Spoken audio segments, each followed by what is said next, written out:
Hello and welcome back to another episode of Critical Reactions with your host Bryan. We're going to continue on with this week's theme, exploring songs that just stop at the end of the track abruptly, not with any sort of resolution or movement towards finality. It just abruptly ends. We're going to be looking at some Katatonia today, looking at the track Omerta off of the Viva Emptiness album that came out in 2003. Let's dive in, see what Katatonia is bringing to the channel today. Come by, you have come far. All I had I lost in the flood. Come sit with me at the bar. Tell me of progress, strengthen my blood. No one here knows my name. 8 bars of 3. I have traded my memories for things. Why did that feel weird the first time through? Remember you clearly. Do you remember that I used to sing?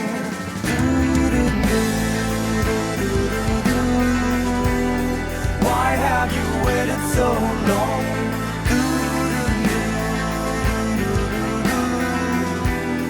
Why have you waited so long?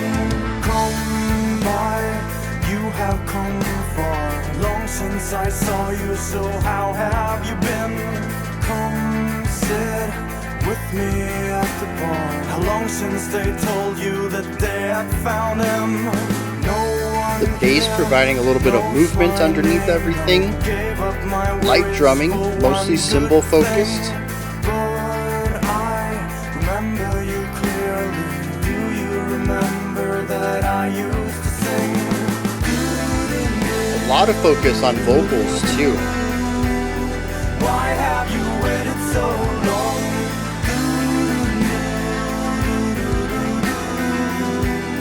Why have you waited so long?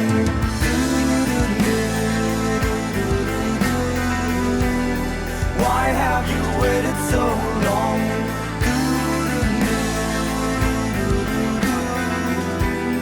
Why have you waited so long?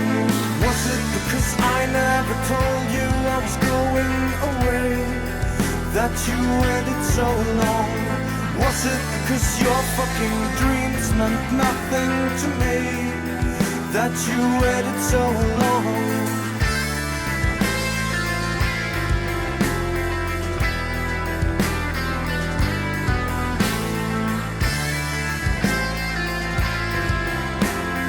Just really hanging on to that tension. It's run from the top of my fingers. So a single 8-bar phrase repeated once. What is it I have been drinking? I do not understand. I thought I'd lost you, my brother. I'm so glad you came. My regards to the ones that I love, I miss them. Tell them I love them, I miss them.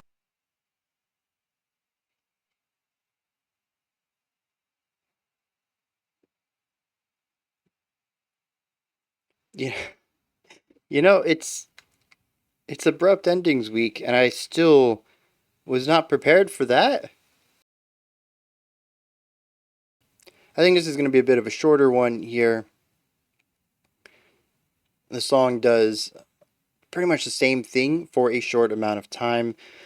We have a nice 3/4 beat, although the more that I thought about it, I kind of wanted to count it in 6/8 rather than a fast 3/4. The real difference there is that I had mentioned there's an 8-bar phrase of 3. You would count 1, 2, 3, 1, 2, 3, 1. You'd count that 8 times, and that would be the end of a phrase. It's where you kind of hear the chord progression start back over again. But it actually, I think, makes more sense if you have 1, 2, 3, 4, 5, 6. 1, 2, 3, 4, 5, 6. That's going to give you 4-bar phrases, which are more natural to me, at least, more typical for songwriting. But also, there's this ebb and flow to it. When you count in 3, each bar is its own thing. 1, 2, 3, 1, 2, 3, 1, 2, 3. And that emphasis on the 1 feels like a deliberate restart. Whereas when you count it in six, there's sort of a softer impulse on that four. 1, 2, 3, 4, 5, 6. 1, 2, 3, 4, 5, 6. It's still a bit of a bounce. It's still an emphasis, but it's less so. It makes a larger phrase. It makes it so that you're not looking at these short pockets, but these slightly longer groups. And I feel like that's how the song is better represented to me anyways, in the way that it feels. Because this moves it from a song that's based around a lot of repetition of a short idea to something that is a bit more natural in length. The three feels a bit cut short. Part of that may be that it's a small amount of beats, but another thing might be the three. It's an odd number. Six is even. That feels more symmetrical to me. It feels more divided to me in a natural way. The song feels very naturally moving. It doesn't feel like it's abruptly cut off anywhere. This is something that I've talked about before, where three can often feel like you meant to do four, but you cut off early. That's not what this feels like. This feels complete. And so I mentioned three, but I think from here on out, I'm going to talk about this song as if it was written in six. And with a six pulse, you typically pair that with eighth notes getting the beat, so it's a 6/8 time signature. We kick the song off with that though. We have a nice acoustic guitar, strumming chords in the background. The chords move a little bit, but for the most part, it's just there to give us the progression. The vocals give us a nice moving melody. It feels quickly paced even. Listening to the vocal delivery and the syllables themselves, I don't know what was sung through most of it, but I do feel like there is almost a rushing element to it. The words feel like they're coming out too fast. The song could probably be 5 or 10% slower and feel more natural on the vocal side of things. They feel rushed. Not that the vocalist is rushing and singing ahead of the band's tempo, simply that the words are coming out too fast. It doesn't feel natural to sing at this speed. But the drums are very laid back. We have a cymbal hit. I think it's an open, slightly open hi-hat on every beat, and some sparser bass kicks and snare in order to bring in core pulse accentuation as well as syncopation. Just enough to fill in those components functionally without adding any sort of embellishing idea to it. There's a couple of nice ornamental drum parts. We had some fills throughout there. Yeah, it's not entirely no frills, but it is pretty much right there at being a functional drum part. The bass gives us some walking ideas. Well, not necessarily walking bass lines in a traditional sense, but moving ideas. The bass isn't just stuck on a single pedal tone. They do present the harmonic information. They do play that pedal tone of the chord frequently. When the chord changes, the bass note changes. But there is also movement from it. It is a bit more of a melodic bass line. These three instruments, aside from the vocals, present this very foundational take on the music, and it creates the atmosphere of the song. It's moody, it's introspective, there's a bit of melancholic element to it. It feels dreary, but it also feels thoughtful. Almost as if someone were lost in their memories, focusing on some bad stuff, negative memories, and really feeling out the melancholy and the sorrow of those moments and not being able to get out of them. That's what I get out of this track.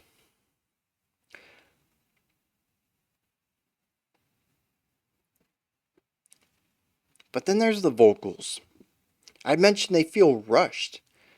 It's almost as if the song has no care in the world. There's no momentum, there's no motivation to change or move on. The song presents the atmosphere from start to finish. There's one small deviation with the guitar solo, we'll talk about that in a second, but the foundation, even under the guitar solo, is the same from the rest of the track.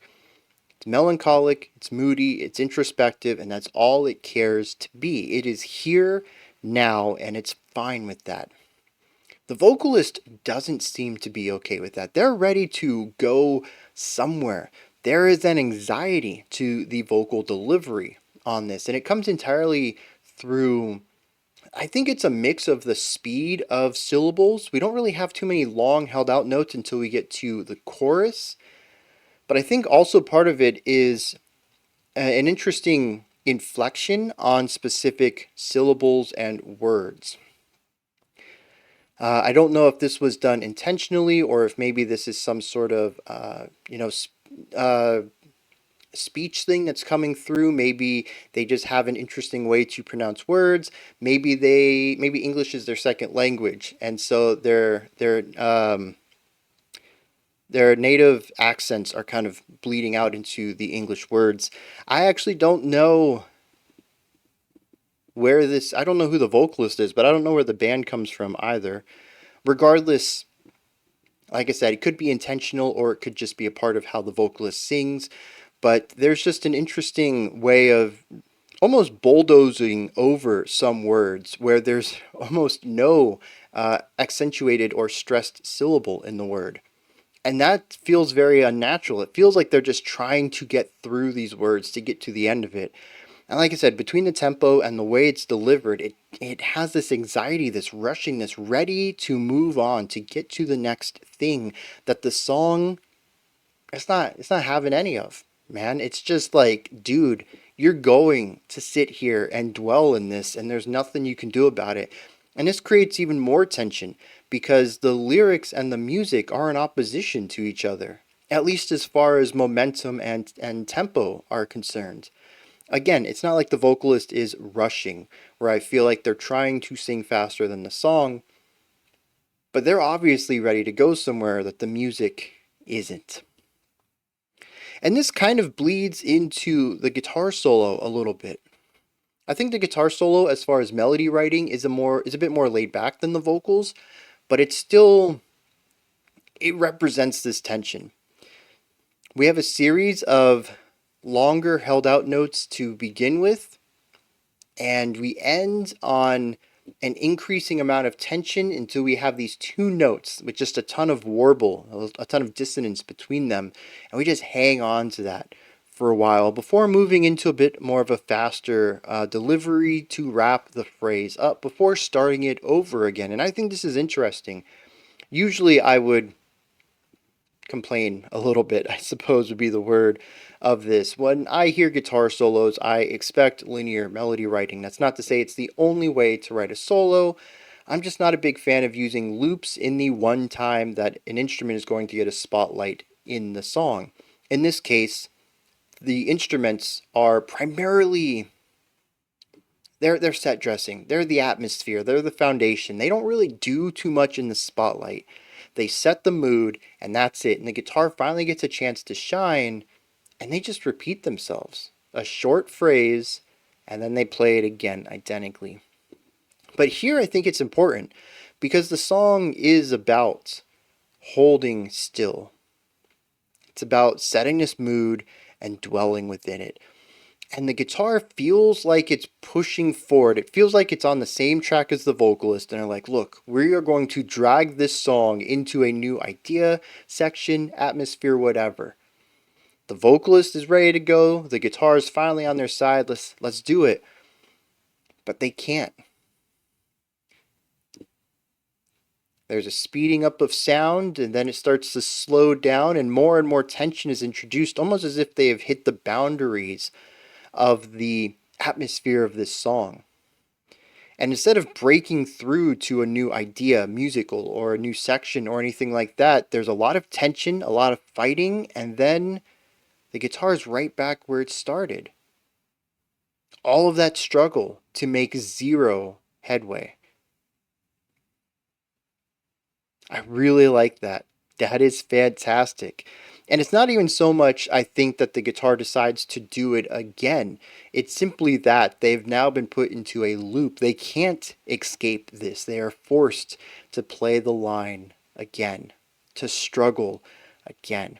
It represents a cyclicality to the music that I think is difficult to represent in anything not in the spotlight. You can certainly create loops and cycles in your foundational music, but it's sort of expected to take this moment and say, guitar, go into the spotlight, and then have that loop pop in says something to me. It was intentional. They decided to put a bridge in there. They decided to put a guitar solo section in there. And they decided for the solo to be an ostinato rather than a melodic line.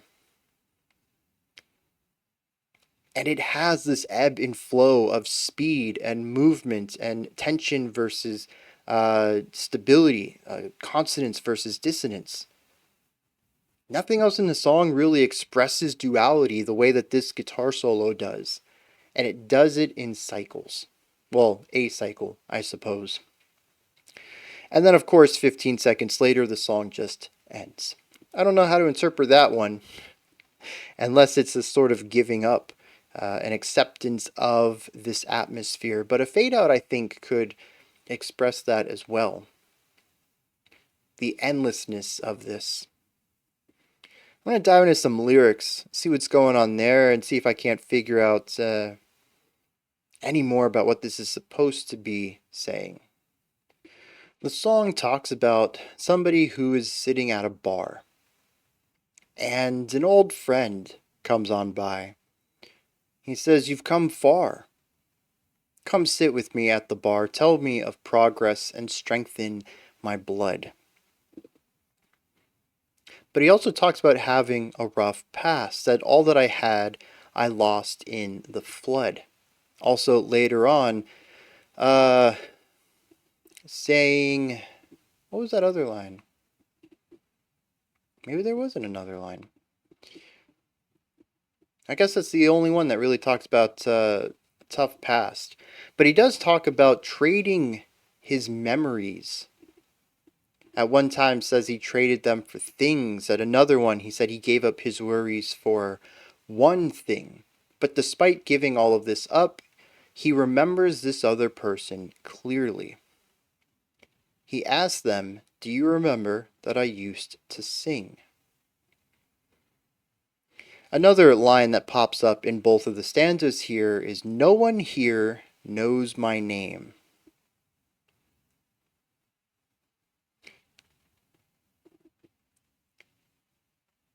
So we have two people.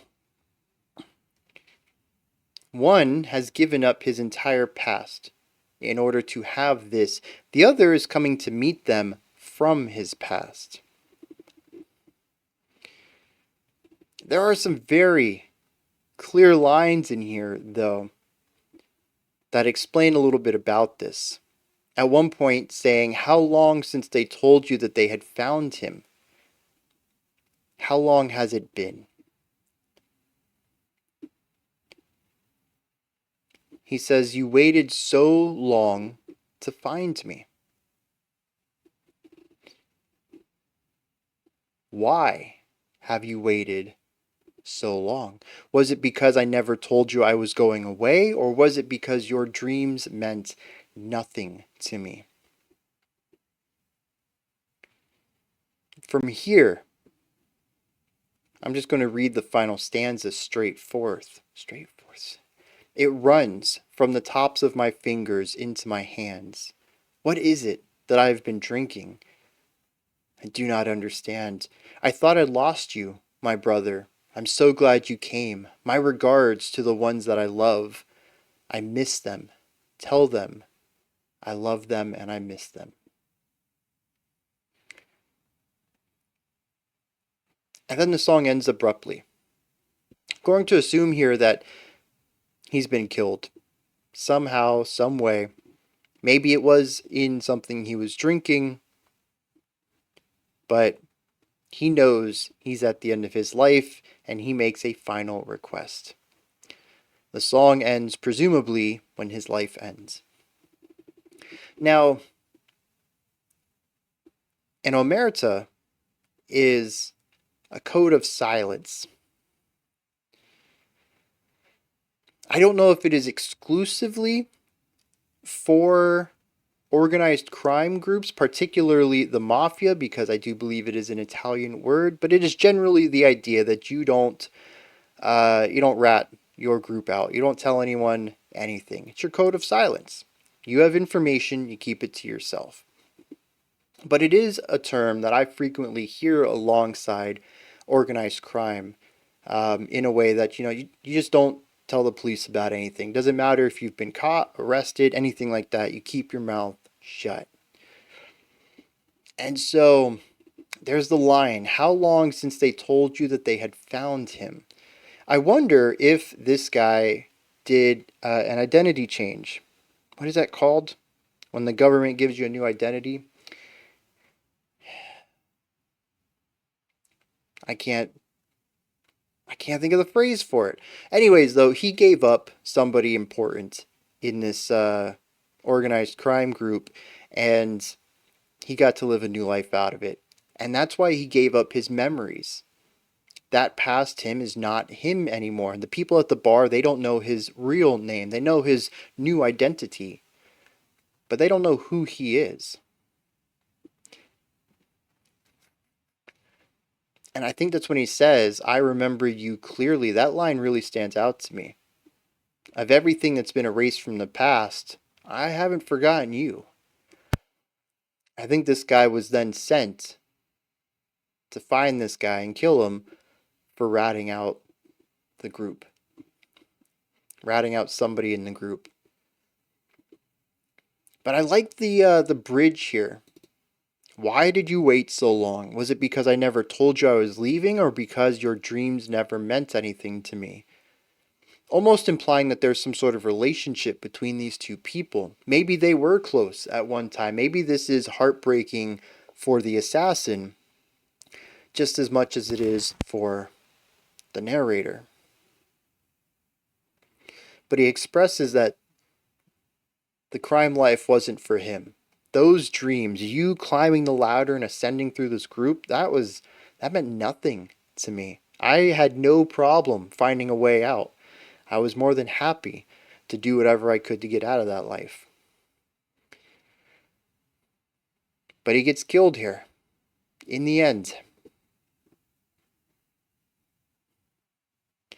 Yeah, drinking in a bar, reminiscing about past life that wasn't great, tough times, and constantly looking over your shoulder. Walking down memory lane here, a little bit bittersweet, seeing somebody you haven't seen in a while, but also knowing what that means.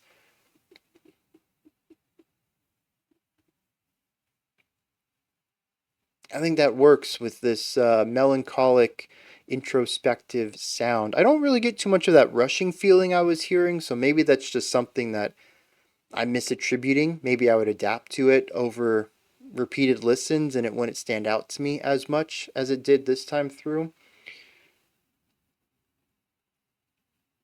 But I think other than that, the song does a great job of capturing a specific vibe. I'm really leaning into it musically and lyrically. These are my thoughts on Katatonia's Omerta. Let me know what you thought of this. If there's anything that stood out to you, anything that you would like to add on to what I said or correct me on, maybe you have your own interpretation or perspective on this, please put all of that and any other thoughts you have down into the comments section. Above that, in the description box, you'll find a link to Linktree. Takes you here. You can find links to my music, ways to support the channel, link to the Discord server, and so much more.